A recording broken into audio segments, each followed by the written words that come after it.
Hello and welcome everyone. This is Minu at AngloLink. Today's video is all about listening comprehension. I have some interesting tips for you.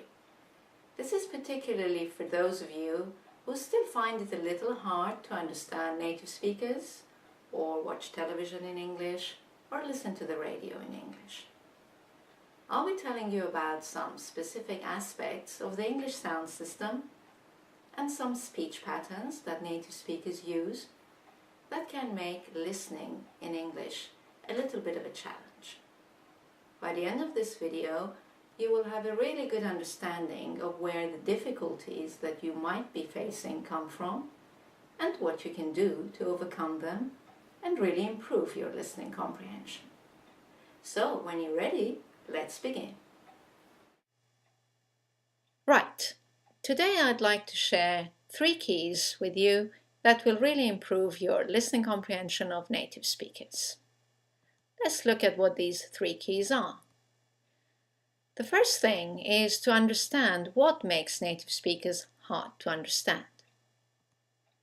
The second key is improving your own pronunciation. And the third key to improving your listening comprehension is learning primarily with your ears rather than your eyes. Okay, let's start with understanding what makes native speakers hard to understand. There are 2 main reasons for this. The first one is the great number of vowels and diphthongs in English. And some of these are very similar to each other. There are many words where the consonants are exactly the same, and by changing the vowel sound, the meaning changes. And when these vowel sounds are very similar, and especially if one or the other doesn't exist in your own language, this can make it quite a challenge to understand a native speaker. So notice the only difference is the vowel or the diphthong, and they can be very, very similar.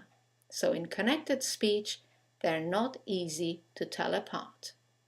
This is the first reason why listening to English native speakers can be challenging. Now, let's look at the second reason.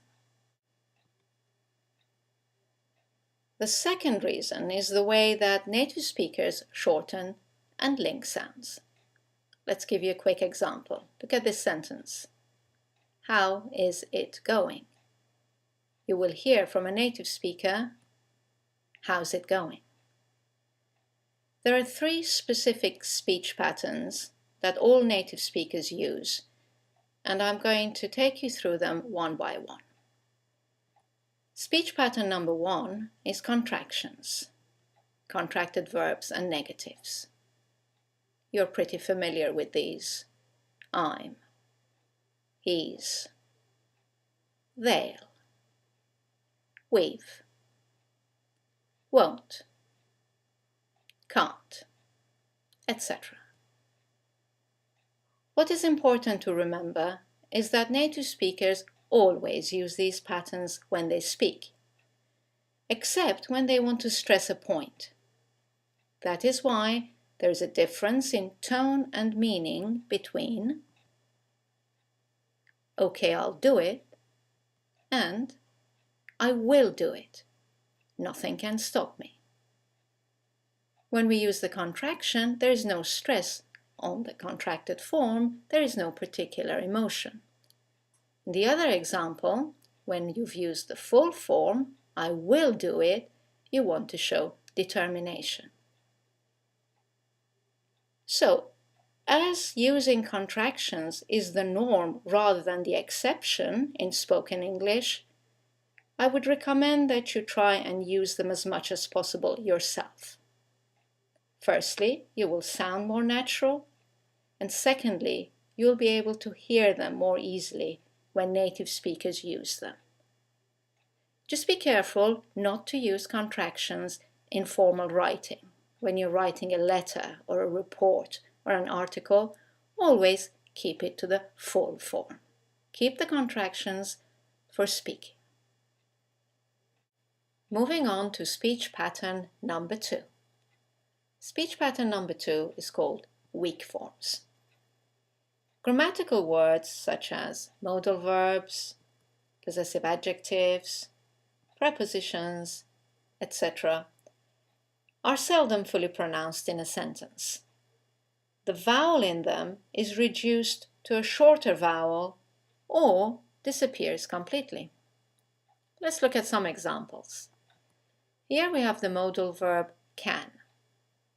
In the sentence, it will sound like can. The vowel disappears. I can ski. Let's look at another example. Possessive adjective my. Very clear in isolation, my. But in the sentence, it sounds, here's my book. You can hardly hear it. And another example, preposition for. In the sentence, the vowel is reduced to f. It's for you. Now, you don't need to use these weak forms at all when you speak, as your message will be even clearer without using them. However, you do need to be aware of them and anticipate them when listening to a native speaker. Let's look at speech pattern 3, which is phonetic links. Generally, any word that starts with a vowel is linked to the previous word, and this makes it hard to hear each word distinctively. Let's look at some examples. He works as an engineer. You've got 3 words that begin with a vowel, as, an, and engineer. In connected speech, they all run into each other. He works as an engineer. Second example. Here you have 4 words that begin with a vowel. Is, interested, in, it. And they all run into each other. She is interested in it. And there is a semi-vowel, y, that links the vowel at the end of she to the vowel at the beginning of is. She is. And our third example, 2 words, one ending with a T, the next one starting with a T, they run into each other, and then 2 words starting with a vowel. An, amazing. Once again, all this section runs into each other. They went to an amazing place. And once again, you have the semi-vowel W that connects the vowels to and an to each other. Once again, you don't necessarily need to use these links when you speak, as your message will be perfectly clear without them. However, you do need to be aware of them and anticipate them when you listen to native speakers.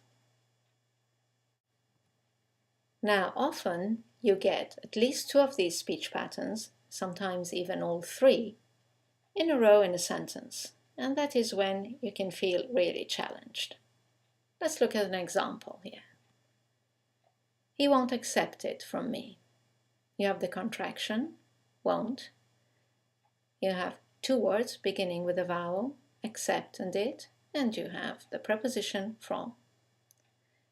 So in connected speech, you will hear, he won't accept it from me. At this point, you are probably asking yourself, well, what's the best way to familiarize myself with these speech patterns? I think the best way is transcribing audio files.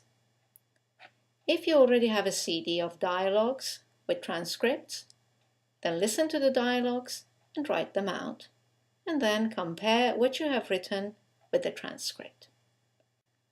This will really improve your listening comprehension of native speakers, and at the same time will help you to activate loads of useful functional expressions. Thank you for watching. I look forward to seeing you in our next video.